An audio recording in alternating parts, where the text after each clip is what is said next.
Hello students, पिछले दो video में हमने देखा कि किस तरह से फ्रांस की क्रांति हुई और यूरोप में राष्ट्रवाद के निर्माण में किस तरह से फ्रांस की क्रांति ने योगदान दिया। इसके बाद हमने जाना कि जो यूरोप का जो सामाजिक व्यवस्था है उसमें हमने कुलीन वर्ग और नए मध्य वर्ग के बारे में जाना। उसके बाद उदारवाद के बारे में हमने जाना। उदारवाद, राजनीतिक उदारवाद और आर्थिक उदारवाद दोनों के बारे में हमने जाना। अब हम स्टार्ट कर रहे हैं 1815 के बाद में एक जो नया रूढ़िवाद आया था उसके बारे में हम आज ये वीडियो शुरू करते हैं। सबसे पहले हमें जानना होगा रूढ़िवाद क्या है। रूढ़िवाद एक ऐसा राजनीतिक दर्शन है जो स्थापित संस्थानों, परंपराओं और रिवाजों पर जोर देता है। इसके अंदर तेज बदलाव की बजाय धीरे धीरे विकास होता है। 1815 के बाद का नया रूढ़िवाद। 1815 में जैसे कि आपको पता है नेपोलियन की हार हुई और नेपोलियन को हराने वाले थे ब्रिटेन, रूस, प्रशा और ऑस्ट्रिया।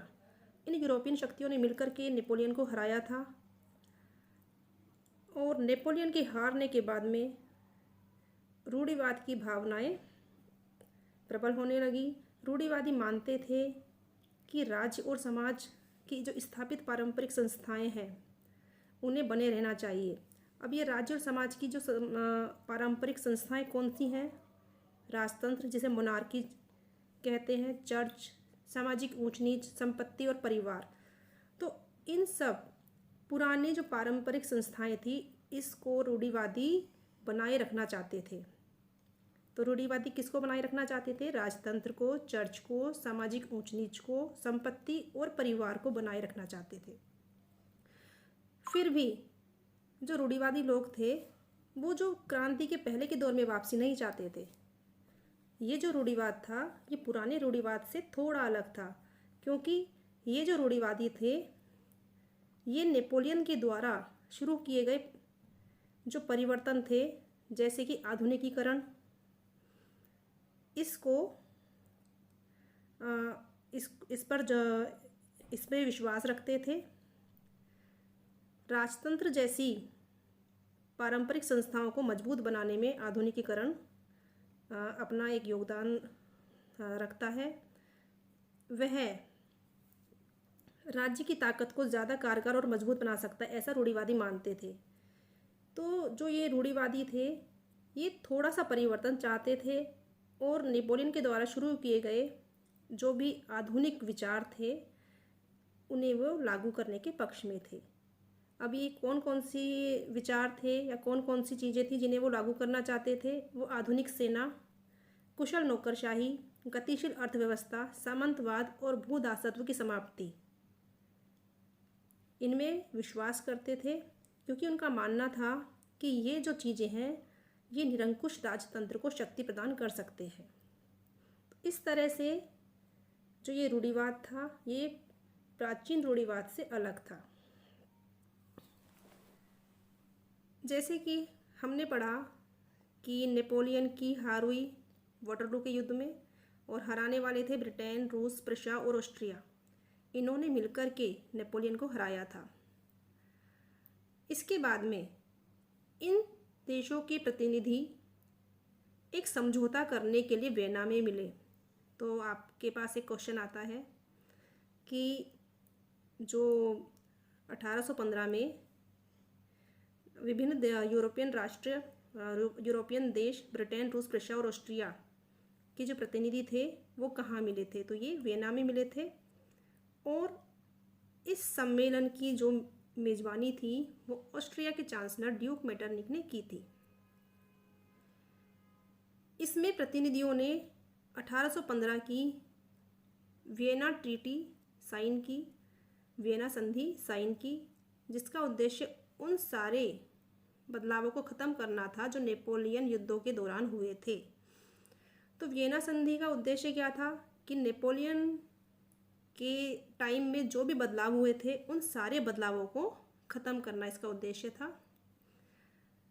तो फ्रांसीसी क्रांति के दौरान जो बूर्बो वंश को सत्ता से हटाया गया था उसे फिर से सत्ता में लाया गया। वियना संधि के अनुसार बूर्बो वंश को फिर से सत्ता में लाया गया और फ्रांस ने उन इलाकों को खो दिया जिन्हें नेपोलियन ने जीता था। इसके बाद फ्रांस की सीमाओं पर कई राज्य कायम किए गए जिससे कि फ्रांस भविष्य में अपना विस्तार ना कर सके।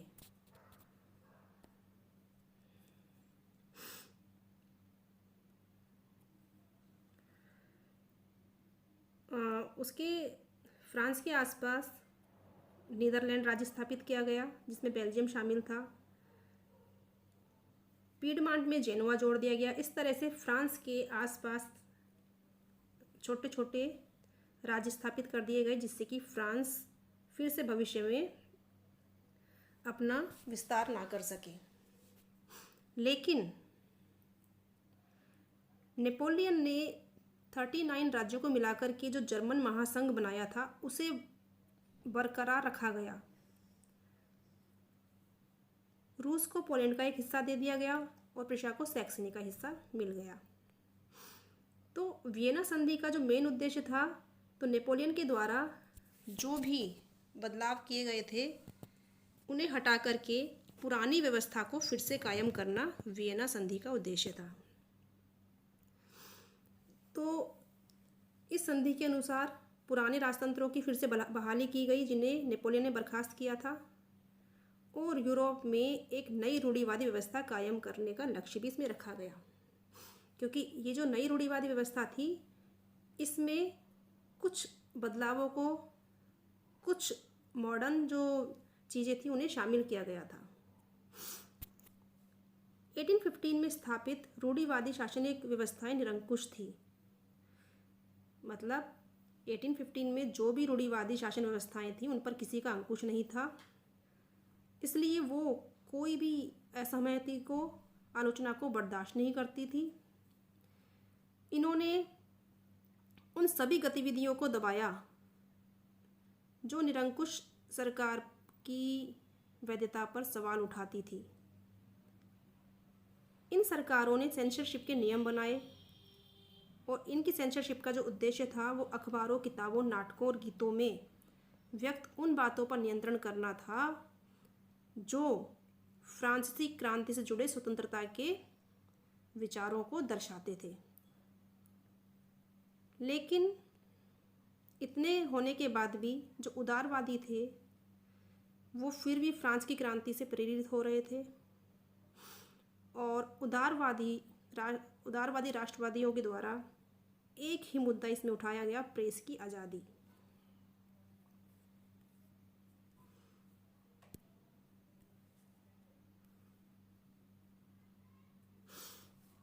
तो 1815 के बाद के वर्षों में दमन के भय से उदारवादी राष्ट्रवादी सब भूमिगत हो गए थे। अब ये दमन कौन कर रहे थे? दमन कर रहे थे रूढ़िवादी। तो रूढ़िवादियों के दमन के भय से उदारवादी जो राष्ट्रवादी थे वो सारे भूमिगत हो गए थे, यानी छिप गए थे। अब जो क्रांतिकारियों को जो प्रशिक्षण देने का जो काम था उसके लिए कुछ गुप्त संगठन सामने आए जो कि क्रांतिकारियों को छिप करके प्रशिक्षण दे रहे थे। उस समय क्रांतिकारी होने का मतलब क्या था? क्रांतिकारी होने के दो मतलब थे।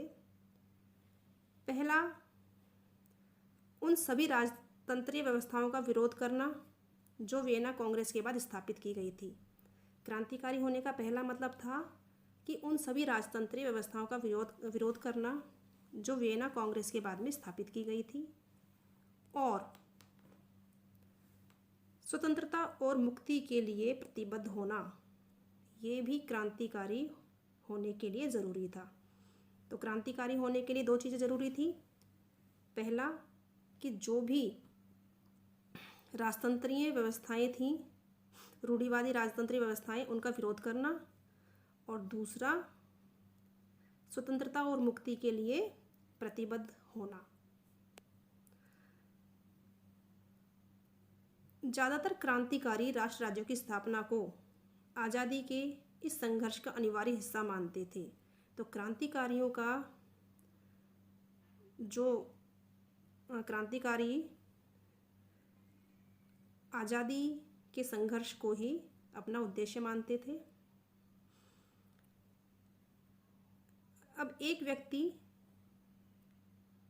जिसका नाम आपने सुना होगा, जूसेपे मैज़िनी। ये इटली का क्रांतिकारी था मैज़िनी। इस पर एक क्वेश्चन आता है कि मैज़िनी कौन था, तो आपको बताना होगा कि मैज़िनी इटली का क्रांतिकारी था। उसका जन्म 1807 में जेनोवा में हुआ था। वह कार्बोनारी के गुप्त संगठन का सदस्य बन गया। 24 साल की अवस्था में जब वो 24 साल का हुआ तो लिगुरिया में क्रांति के लिए उसे देश से निकाल दिया गया। उसके बाद उसने 2 भूमिगत संगठनों की स्थापना की। पहला था यंग इटली और दूसरा था यंग यूरोप। इन संगठनों के सदस्य पोलैंड, फ्रांस, इटली और जर्मन राज्यों के युवा थे। मैज़िनी का विश्वास था कि ईश्वर की मर्जी के अनुसार राष्ट्र ही मनुष्य की प्राकृतिक इकाई है। इस पर एक क्वेश्चन आ सकता है कि मैज़िनी का विश्वास क्या था। तो मैज़िनी का विश्वास था कि ईश्वर की मर्जी के अनुसार राष्ट्र ही मनुष्य की प्राकृतिक इकाई है। वो राष्ट्र को एक नेचुरल यूनिट मानता था। इसीलिए उसका कहना था कि जो इटली है वो छोटे छोटे राज्यों में बंटकर नहीं रह सकता और वो एकीकृत इटली का निर्माण करना चाहता था। उसके इस मॉडल की देखा देखी जर्मनी, फ्रांस, स्विट्जरलैंड और पोलैंड में भी गुप्त संगठन कायम किए गए। मैज़िनी के द्वारा राजतंत्र का घोर विरोध किया गया और प्रजातांत्रिक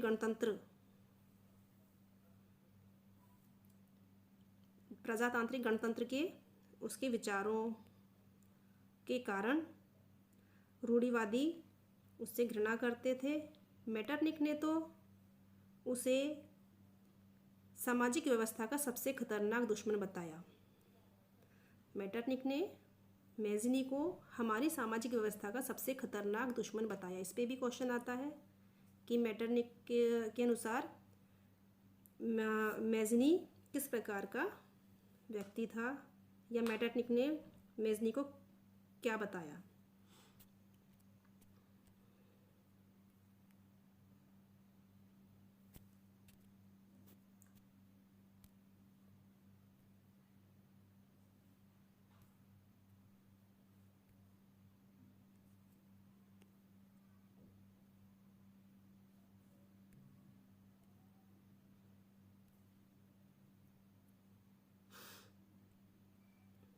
इसके बाद में क्रांति का युग स्टार्ट होता है। 1830 से लेकर 1848 क्रांति का युग है ये। जैसे जैसे रूढ़िवादी व्यवस्थाओं ने अपनी ताकत और मजबूत बनाने की कोशिश की, यूरोप के अनेक क्षेत्रों में उदारवाद और राष्ट्रवाद की क्रांति से जोड़ के देखा जाने लगा। इटली और जर्मनी के राज्य, ओटोमन साम्राज्य के सूबे, आयरलैंड और पोलैंड ऐसे ही कुछ क्षेत्र थे। इन क्रांतियों का नेतृत्व उदारवादी राष्ट्रवादियों ने किया। ये जो क्रांतियों का युग था इसका नेतृत्व उदारवादी राष्ट्रवादी कर रहे थे। ये जो उदारवादी राष्ट्रवादी थे ये शिक्षित मध्य वर्ग के विशिष्ट लोग थे, जिनमें प्रोफेसर, स्कूली, टीचर, क्लर्क या व्यापार में लगे हुए लोग इसमें शामिल थे। तो इस तरह के जो शिक्षित मध्य वर्ग था जिसे हम उदारवादी राष्ट्रवादी कह रहे हैं, वो ही इन क्रांतियों का नेतृत्व कर रहे थे।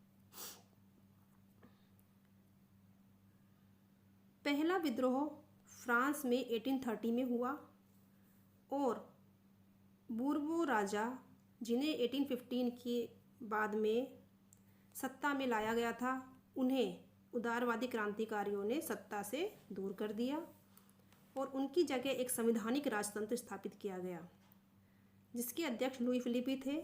मेटरनिख ने एक बार फिर से टिप्पणी की और ये भी क्वेश्चन एग्जाम में बहुत पूछा जाता है। मेटरनिख ने क्या टिप्पणी की कि जब फ्रांस छींकता है तो बाकी यूरोप को सर्दी जुकाम हो जाता है। कहने का मतलब है कि जो फ्रांस है वो यूरोप में एक बहुत ही इम्पॉर्टेंट रोल प्ले करता है। जब भी फ्रांस में कोई घटना होती है तो उसका असर बाकी पूरे यूरोप पे होता है। तो जुलाई क्रांति में ब्रसेल्स में भी विद्रोह भड़क गया जब फ्रांस में उदारवादी क्रांतिकारियों ने बूर्बो राजा को सत्ता से अलग किया, तो इससे ब्रुसेल्स में भी विद्रोह भड़क गया और वह नीदरलैंड से अलग हो गया।